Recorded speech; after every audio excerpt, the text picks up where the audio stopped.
اعوذ باللہ من الشیطان الرجیم بسم اللہ الرحمن الرحیم اللہم صلی علی سیدنا محمد وعلی آل محمد کما صلیت علی ابراہیم وعلی ابراہیم انک حمید مجید اللہم بارک علی محمد وعلی آل محمد کما بارکت علی ابراہیم وعلی ابراہیم انک حمید مجید بسم اللہ الرحمن الرحیم ناب علیم مظہر العجائب تجدہ اون لکا فی النوائب کل حمد و غمد سینجلی بے عظمتی کا یا اللہ بے نبوتی کا یا محمد بے ولایتی کا یا علیو یا علیو یا علیو.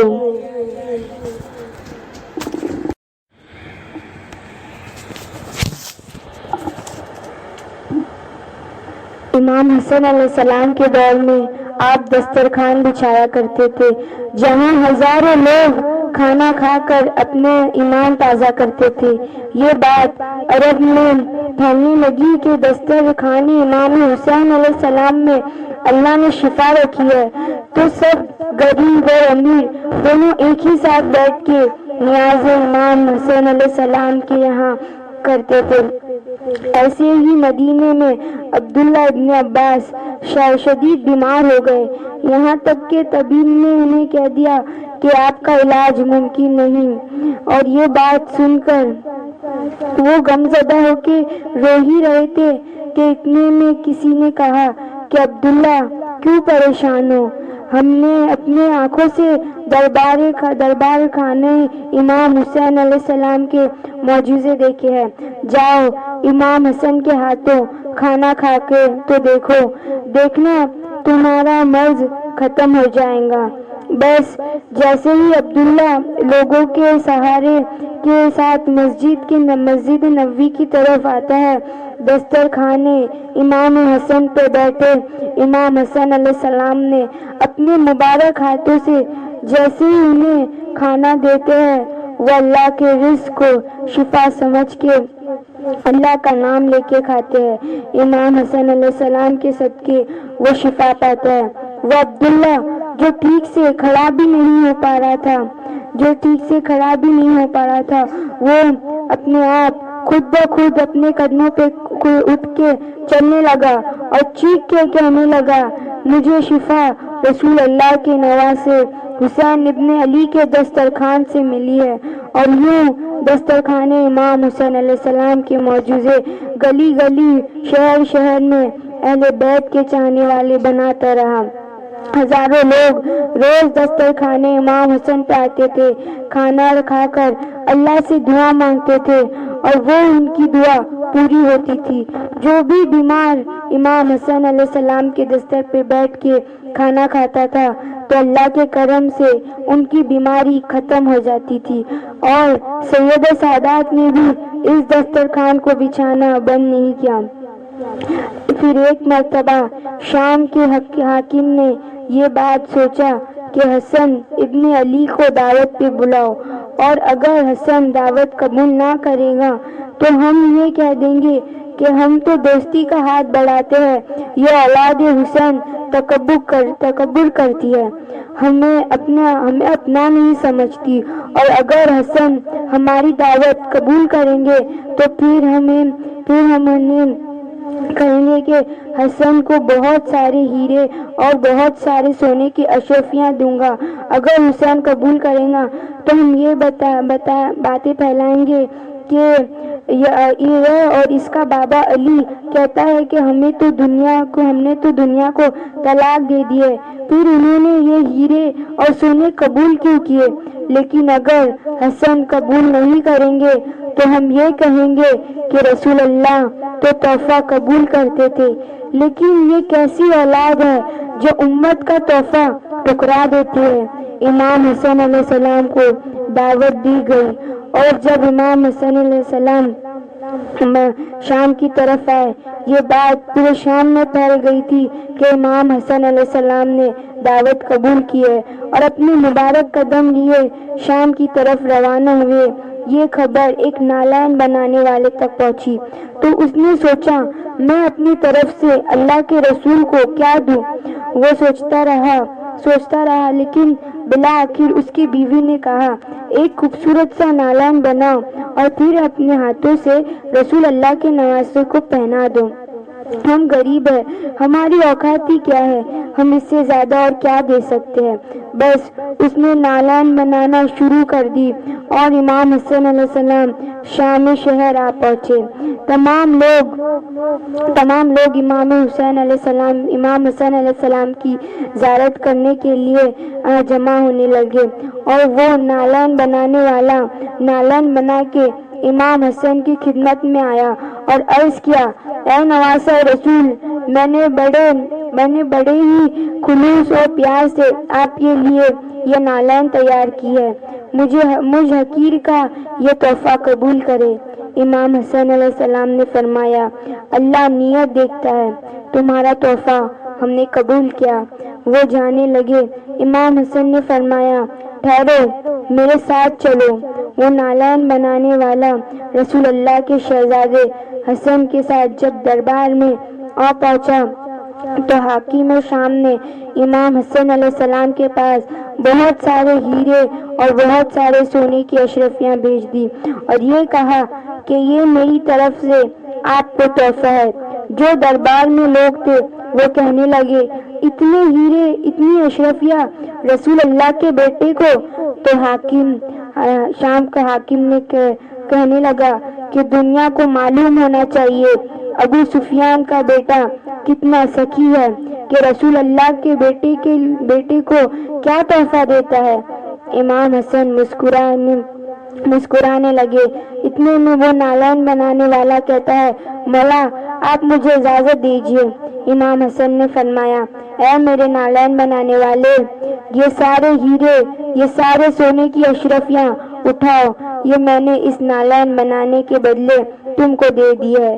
وہ نالان بنانے والا جیسے ہی خوشی خوشی ہیرے اور اشرفیاں اٹھانے لگتا ہے، دربار میں شور مچ گیا کہ اتنے ہیرے، اتنے سونے کی اشرفیاں صرف ایک نالان بنانے کے بدلے میں؟ تو رسول اللہ کے نواسے حسن ابن علی نے فرمایا کہ کائنات کو معلوم ہونا چاہیے کہ رسول اللہ کا بیٹا کتنا سخی ہے جو اپنے نالان بنانے والے کو ہیرے اور سونے کی اشرفیوں سے نواز دیتا ہے۔ درود و پاک پڑھے آپ کے اور آپ کے آل پر۔ حضرت عبداللہ ابن عباس بیان کرتے ہیں کہ ایک دن آدھا ہی دن ہوا تھا، تبھی حضرت عبداللہ ابن عباس نے اپنے خواب میں نبی اکرم صلی اللہ علیہ وسلم کو دیکھا اور دیکھتے ہیں کہ آپ کے بال غبار آلودہ ہے اور آپ کھڑے ہیں اور آپ کے دست اقدس میں ایک شیشی ہے جس میں خون ہے۔ عبداللہ ابن عباس نے عرض کیا، یا رسول اللہ، میرے ماں باپ آپ پر قربان ہو جائے، یہ کیا ہے؟ آپ نے فرمایا، یہ میرے بیٹے حسین اور اس کے جاں نثار ساتھیوں کا خون ہے اور میں اسے سارا دن جمع کرتا رہا ہوں۔ بس جب اس دن کا آپ لوگوں نے شمار کیا تو معلوم ہوا کہ وہ ٹھیک دن تھا جب امام حسین علیہ السلام کو شہید کیا گیا تھا، اور آپ اتنا زارو قطار روئے ہیں کہ عبداللہ ابن عباس کی آنکھوں کی بینائی چلی گئی، اور یہ حدیث روایت ہے فی المسن سے، اور آپ اتنا روئے کہ آپ کی بینائی چلی گئی۔ اور آج بھی 10 محرم الحرام کو جب بھی آتا ہے تو جنگل کی ساری ہرنیاں اپنے بچوں کو دودھ نہیں پلاتی امام حسین علیہ السلام کے غم میں۔ درود پاک پڑھے آپ کے اور آپ کے حال پر۔ یزید نے حکم بھجوایا کہ نواسہ رسول اگر میری بیعت نہ کرے تو اس سے قتل کر دیا جائے گا۔ فوجی یزید جو چاروں طرف سے اللہ کے رسول کے خاندان کو گھیرے ہوئے تھے، انہوں نے یہ طے پایا کہ 9 محرم کے دن نواسہ رسول اور ان کے ساتھیوں کو قتل کر دیں گے۔ بس مولا حسین نے جناب عباس سے کہا، عباس جاؤ یزید کی فوج کے پاس اور ان سے کہو کہ ان کے نبی کی بیٹی کا بیٹا کہتا ہے کہ ہمیں ایک رات اللہ کی عبادت کرنے دیجیے۔ جناب عباس جیسے ہی امام حسین علیہ السلام کا فرمان لے کے فوجی یزید کو سناتے ہیں وہ ہنسنے لگتا ہے، اور پھر یہ فیصلہ کیا گیا کہ جنگ 9 محرم کو نہیں 10 محرم کو ہوگی۔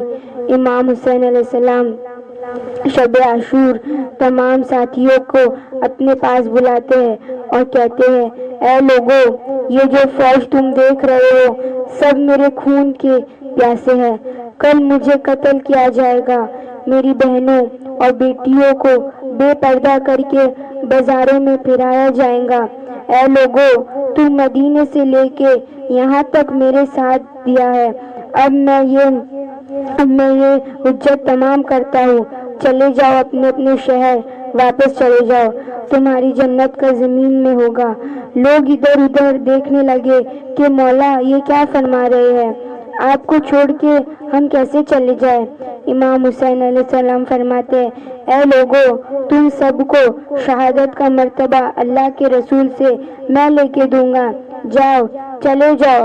جب امام حسین علیہ السلام نے سب کے چہرے کو دیکھا تو آپ نے فرمایا، شاید تم لوگوں کو آنکھوں کی شرم میں مارا ہے، عباس سارے چراغ بجھا دو۔ چراغ کو بجھاتے عباس علیہ السلام امام حسین علیہ السلام سر کو جھکا کے بیٹھ گئے۔ کچھ دیر گزری، امام حسین علیہ السلام نے فرمایا، عباس چراغ جلا دو۔ جیسے ہی چراغ جلائے امام حسین علیہ السلام دیکھتے ہیں کہ ایک ایک مولا کا چاہنے والا اپنی تلوار اپنے گردن پہ رکھ کے کہتا ہے، اے نواسہ رسول، ان ظالموں کے بیچ میں آپ کو تنہا چھوڑ کے ہم کیسے چلے جائیں؟ جب ہم مر جائیں گے تو آپ کی ماں کو کیا منہ دکھائیں گے؟ ہماری جانیں، ہمارے بچوں کی جانیں آپ کے قدموں پر قربان۔ میرے مولا، اگر آپ حکم کرتے ہیں تو ہم ابھی کے ابھی اپنے آپ کو قتل کر دیتے ہیں۔ امام حسین علیہ السلام نے فرمایا، اے میرے بابا، دیکھ جیسے مجھے ساتھی ملے اس وقت تو آپ کو بھی نہیں ملے تھے۔ اے میرے بھائی حسن، دیکھ جیسے مجھ کو ساتھی ملے ویسے ساتھی آپ کو بھی نہیں ملے تھے۔ آپ فرماتے ہیں، جو اللہ کی عبادت میں جاؤ، اللہ کی عبادت میں مشغول ہو جاؤ، کل ہمیں اللہ کے دین پر قربان ہونا ہے۔ بس رات ڈھلنے لگی، 10 محرم کی سورج طلوع ہوا، اذان علی اکبر دی گئی، نماز میں حملہ ہوا، ایک ایک مولا کا چاہنے والا امام حسین علیہ السلام کے قدموں پر قربان ہوتا رہا، کبھی حور، کبھی جون، کبھی حبیب، کبھی جناب عباس، کبھی شہزادے قاسم، کبھی شہزادے اکبر، کبھی معصوم علی اصغر۔ بس جب کوئی نہیں بچا تو امام حسین علیہ السلام خیمے میں آتے ہیں اور کہتے ہیں، اے میری بہنیں، اے میری بیٹیوں، اپنے غریب امام کے آخری سلام قبول کرو۔ واہ اللہ کی صدا عام ہو گئی۔ امام حسین علیہ السلام نے فرمایا، زینب، میرے بعد تم کو کڑی پہنائی جائیں گی۔ یہ کہہ کے پھر آپ اپنے ایک خیمے میں آتے ہیں جہاں ایک بیمار سویا ہوا رہتا ہے۔ امام حسین علیہ السلام فرماتے ہیں، علی اٹھو، اپنے بابا کا آخری سلام قبول کرو۔ جناب سجاد اس طرح بیمار تھے، انہوں نے اسی حالت میں اٹھ کے دیکھتے ہیں کہ ان کے بابا خون میں رنگین اور ان کا لباس اتنا سڑا اور اتنا پھٹا ہوا تھا۔ امام سجاد کہتے ہیں، بابا عباس۔ امام حسین علیہ السلام فوراً فرماتے ہیں، نہر کے کنارے عباس علیہ السلام سو رہے ہیں، علی اکبر ان کو پرچی لگی ہے، ان کی لاش وہاں رکھی ہوئی ہے، ایک ایک شہید اللہ کی راہ میں قربان ہو گیا۔ بیمار ہونے کے باوجود زین العابدین اٹھتے ہیں اور کہتے ہیں، اے میرے مولا، مجھے اجازت دے، میدان میں جاؤ۔ امام حسین علیہ السلام فرماتے ہیں، سجاد، تمہارا امتحان اتنا آسان نہیں بیٹا، ہمیں شہید ہونے دو، ہمارا امتحان یہاں ختم ہونے دو، پھر تمہارا امتحان شروع ہوگا، تمہیں اپنی بہنوں، بیٹیوں، ماؤں کے ساتھ بازاروں میں کڑی پہنا کر گھمایا جائے گا، اور تم یزید کے دربار میں تمہیں خطبہ سنانا ہے۔ امام سجاد زاروں قطار رونے لگے اور نظریں اٹھا کے پوچھنے لگے، اے میرے بابا، آپ نے اتنا پرانا لباس ابھی تک کیوں پہنا ہوا ہے؟ امام حسین علیہ السلام نے فرمایا، سجاد، مجھے پتا ہے کہ یہ لوگ اتنے کم ظرف ہیں کہ میری شہادت کے بعد میرے جسم سے لباس اتار دیں گے، میری لاش کو لوٹیں گے، قیام کو لوٹیں گے، شاید اس غریب کا پرانا لباس دیکھ کے ان کی غیرت جاگ جائے، بس الوداع کہتے ہیں اور میدان آئے۔ سب سے پہلے کہا، اے لوگوں، پہچانو، میں تمہارے رسول کا بیٹا ہوں، میں وہ ہوں جس کو تمہارے رسول اپنے کاندھوں پہ سوار کرتے تھے، میں وہ ہوں جس کو تمہارے رسول سینے پہ سلاتے تھے، میں وہ ہوں جس کے لیے تمہارے رسول نے کہا تھا، حسین منی وانا من الحسین، حسین مجھ سے ہے اور میں حسین سے ہوں۔ میں وہ ہوں، جب نماز کے دوران میں رسول اللہ کی پشت پر آتا تھا تو تمہارے رسول میرے احترام کے لیے اپنے سجدے کو طویل کر دیتے تھے کہ ایسا نہ ہو رسول اللہ سجدے سے اٹھے اور مجھے تکلیف ہو جائے۔ لوگوں، تم آج اس حسین کو رلا رہے ہو جو اپنے ہاتھوں سے دنیا کے بدلے دوزخ کو لکھا رہے ہو، تم اپنے ہاتھوں سے اپنی جنت کو دوزخ لکھا رہے ہو۔ بتاؤ میرا کیا گناہ ہے؟ بتاؤ کیا میں نے کسی انسان کا حق حاصل کیا ہے؟ بتاؤ کیا میں نے کوئی نمازی کو پریشان کیا ہے؟ بتاؤ میں نے کیا جرم کیا ہے؟ لوگوں نے کہنے لگے کہ تمہیں اس لیے نہیں مارا کہ تمہارا کوئی قصور ہے، تمہیں اس لیے مار رہے ہیں کہ تم علی کے بیٹے ہو۔ امام حسین علیہ السلام فرماتے ہیں، اے لوگوں، وہ علی جو اسلام کا محافظ تھا، آج اس علی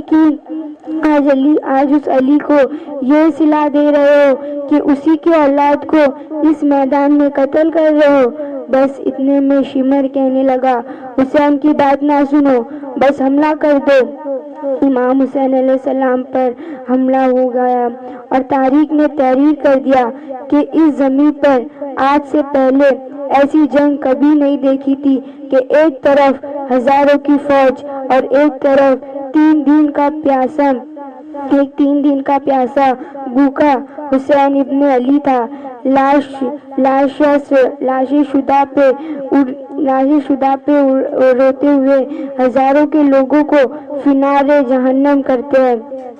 علی کے شہر ایسا لگ رہا تھا کہ علی ہے اور علی کی ذوالفقار ہے اور رسول اللہ کے گھوڑے پہ سوار۔ بس تاریخ نے تحریر کر دیا کہ فوج یزید بھاگتے کوفے تک پہنچ گئی اور عمر ابن سعد کہتا ہے کہ شمر ابھی تک خاموش کیوں ہو، حملہ کیوں نہیں کرتے؟ شمر کہتا ہے کہ میں جاؤں گا تو مر جاؤں گا، یہ حسین ہے، علی کا بچہ ہے، تو حسین علیہ السلام کے بچوں سے نہ لڑ سکا تو حسین سے کیا لڑے گا؟ اس کی رگوں میں علی کا خون دوڑتا ہے، اس کی رگوں میں نبی کا خون دوڑتا ہے۔ جاؤ خیموں کو آگ لگا دو، اور شمر خیموں کو آگ لگاتا ہے اور عمر ابن سعد کہتا ہے، حرملہ سے حسین پہ تیر چلاؤ۔ اس ہزاروں کی فوج نے امام حسین پر تیر چلانا شروع کر دیا اور وہاں قیام کو آگ لگانا شروع ہو گئی۔ امام حسین علیہ السلام کبھی فوج کی طرف جاتے ہیں اور کبھی خیمے کی طرف جاتے ہیں۔ اتنے میں عمر بن سعد کہتا ہے، جس کے پاس جو چیزیں ہیں وہ پھینک کر مارو۔ کس نے نیزے مارا، کسی نے تلوار مارا، کوئی تیر مارتا ہے تو کوئی پتھر مارتا ہے۔ جس کے پاس مارنے کے لیے جو کچھ تھا وہ کربلا کی گرم مٹی پر حسین کی طرف دیکھ رہا تھا۔ بس اتنے میں آواز آتی ہے، حسین حسین تم کامیاب ہو گئے۔ امام حسین علیہ السلام جیسے ہی یہ صدا سنتے ہیں، لزایا کذلتی تسلیماً بے امرہ پڑھا اور ذوالفقار کو نیم میں رکھ دیا۔ وہ پتھر، وہ نیزے، وہ بھالے، وہ تیر اور وہ کربلا کی گرم مٹی امام حسین علیہ السلام کے جسم پہ لگتی رہی۔ امام حسین علیہ السلام گود کی زین سے زمین کی زین پر زمین میں آ گئے۔ امام حسین علیہ السلام کے جسم میں اتنے تیر تھے کہ رسول اللہ کے نواسے نہ زین پہ سے نہ زمین پہ تھا، بس تیروں کے آسمان پہ تھا۔ اتنے میں عمر ابن سعد کہا، جاؤ حسین کا سر قلم کر دو اور یہ کہہ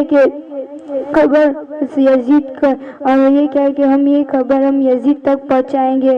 امام حسین علیہ السلام مل گیا ہے اور جو قریب جاتا ہے تو امام حسین علیہ السلام کی آنکھوں سے رسول اللہ کا چہرہ نظر آتا تھا، وہ روتے ہوئے واپس آ جاتا ہے۔ اتنے میں شمر کہتا ہے، یہ کام مجھ سے نہیں ہوگا۔ خنجر لے کے امام حسین علیہ السلام کے قریب جاتا ہے۔ امام حسین علیہ السلام کے سر سجدے میں ہی ہے۔ شمر آ کے امام حسین علیہ السلام کی گردن پر خنجر رکھ دیتا ہے اور چلانے لگتا ہے۔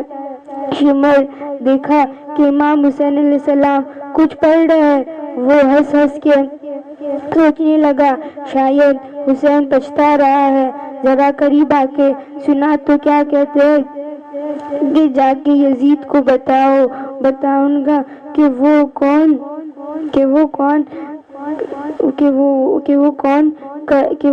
کیا پڑھ رہے تھے۔ سننے لگا تو امام حسین علیہ السلام فرماتے ہیں، اے اللہ قبول کرنا جس طرح حسین نے دین کے لیے سب کچھ قربان کر دیا ہے، اے اللہ گواہ رہنا اس تیرے نبی کے نواسے نے تیرے دین کے لیے سب کچھ فدا کر دیا۔ اللہ کا شکر کرے ہے، اللہ کی حمد و ثنا کر رہے ہیں۔ اتنے میں امام حسین علیہ السلام آنکھیں کھولی اور شمر سے کہا، اے بدبخت کیا تجھے پتا نہیں میں کون ہوں؟ شمر نے کہا، ہاں مجھے پتا ہے، تو رسول اللہ کا نواسا ہے، علی کا بیٹا ہے، فاطمہ کا بیٹا ہے۔ امام حسین علیہ السلام نے کہا، تم پھر بھی مجھے قتل کر رہے ہو؟ شمر نے کہا، تم کو میں قتل اس لیے کر رہا ہوں، کرنے سے مجھے سونا ملے گا اور حکومت مل جائے گی۔ امام حسین علیہ السلام نے فرمایا، میں جنت کا سردار ہوں، کیا تمہیں اپنے جنت کی فکر نہیں؟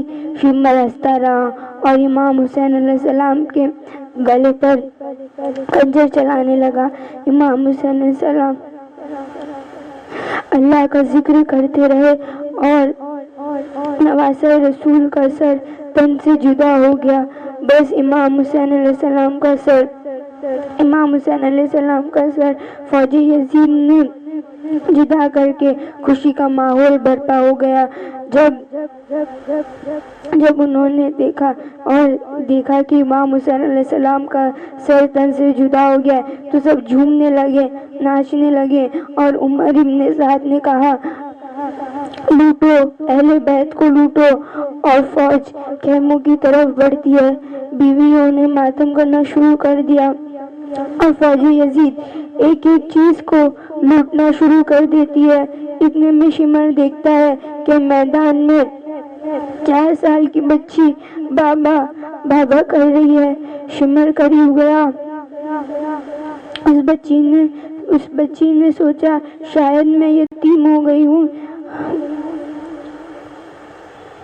ہمارے سر پر ہاتھ رکھے گا۔ شمر نے دیکھا اس بچی کے کانوں میں بالیاں پہنی ہوئی ہے تو اسی نے بالیوں کو پکڑا اور اس طرح سے زور سے کھینچ کے نکال دیا، اور وہ بچی کربل کی زمین پر بیٹھ گئی اور کہنے لگی، دادا علی کہاں ہے آپ؟ بس بیبیاں بے پردہ ہو گئی اور زمین پہ بے وارثوں کی طرح بیٹھ گئی. قیام جل گئے. اتنے میں عمر ابن سعد کیا کہتا ہے ایک یزید کا حکم ہے کہ سب کے جسم سے سر کاٹ کے لے کے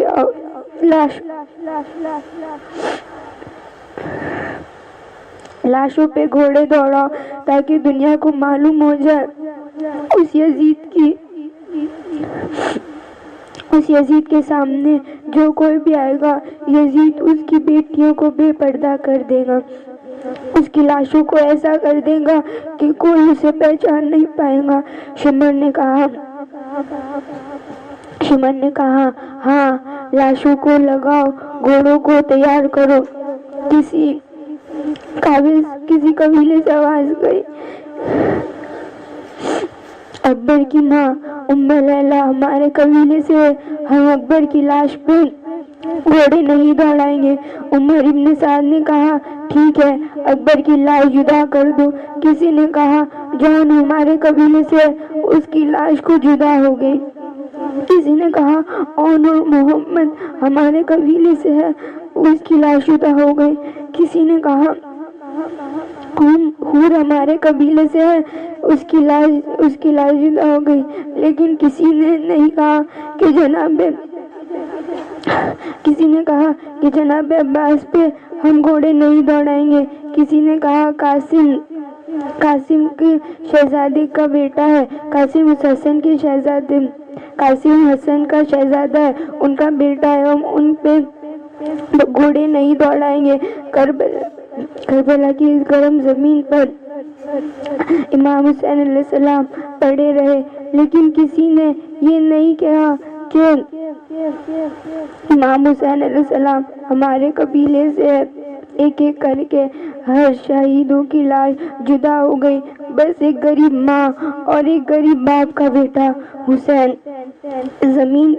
زمین کربلا میں پڑا ہے. کسی نے یہ نہ کہا کہ یہ ہمارے رسول کا نواسہ ہے, یہ رسول کی بیٹی کا بیٹا ہے, یہ علی مرتضیٰ کا بیٹا ہے. شمر نے کہا بس لاوارثوں کی طرح حسین کی لاش پڑی ہوئی ہے, وہ پامال کرنے کے لیے گھوڑے تیار کیا گیا. کرنے لگا بلاؤ سب کو گھوڑوں کو. گھوڑے تیار ہوتے ہیں, گھوڑوں کو دوڑانے لگتا ہے. گھوڑے کبھی مشرق سے مغرب کی طرف جاتے ہیں, مغرب سے مشرق کی طرف جاتے ہیں. امام حسین علیہ السلام کی لاش پامال ہوتی رہی. امام حسین علیہ السلام کی دائیں فصلی بائیں چلے گئے اور بائیں فصلی دائیں چلے گئی. امام حسین علیہ السلام کے سینے پشت ان سے سب صاف ہو گئے. وہاں نواسہ رسول کی لاش پامال ہوتی رہی. وہاں فوج یزید جھوم رہی تھی. وہاں رسول اللہ کی بیبیاں رو رہی ہے. بس اتنی دیر میں اندھیرا چھا گیا کہ 10 محرم واحد دن تھا جس پر بہت جلد ظہر وقت سے پہلے شام ہو گئی تھی اور وقت سے پہلے اندھیرا ہو گیا تھا. کربلا کے شہید اسی طرح پڑے رہے اور امام حسین علیہ السلام کی لاش کو پامال کر دیا گیا. تاریخ نے تحریر کیا ہے 10 محرم حرام کو 61 ہجری ایک ایسا واحد دن تھا جس دن شام وقت سے پہلے ہو گئی تھی. سلام ہو امام حسین علیہ السلام پر اور سلام ہو کربلا کے 72 شہداؤں پر.